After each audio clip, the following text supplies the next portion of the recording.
আসসালামু আলাইকুম দর্শক শ্রোতা, স্ক্রিনে দেখতে পাচ্ছেন জাপানের একটা মিয়াজাকি আম।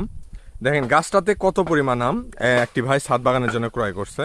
গাছটাতে আম দেখেন, এই গাছটাতে কত পরিমাণ আম এই একটা গাছে, এবং গাছের চেহারাটা দেখেন কেমন ঝোপালো, ডালপালা ছাতার মতো ঝোপালো গাছ, ছাতার মতো ঝোপালো এবং প্রচুর পরিমাণে আম। এগুলো ডেলিভারি হচ্ছে আজকে, গাছের এই যে প্রসেসিং চলতেছে দেখেন, গাছ কীভাবে আমরা আমগুলো যত্ন সহকারে বাঁধি, প্রসেসিং চলতেছে। আরও কিছু গাছ অর্ডার হয়েছে আজকে। যদি আপনারা এই কোয়ালিটির গাছ নিতে চান, এই গাছটা হচ্ছে রেড পালমার জাত, আম জাতটা রেড পালমার। আর যে পাশে দেখতে পাচ্ছেন একটা চিয়াংমাই জাত, এটাতে ওই যে থোকায় থোকায় আম ধরা, দেখেন কতগুলো সুন্দর আম। আমার গাছটা দেখেন কেমন গোড়া মোটা, এই যে বড় টবের মধ্যে আছে, একটা গাছে এরকম গাছ মারা যাবে না। যদি এরকম গাছ কিনতে চান আমাদের থেকে দেশের সকল প্রান্তে কুরিয়ার সার্ভিসের মাধ্যমে নিতে পারবেন।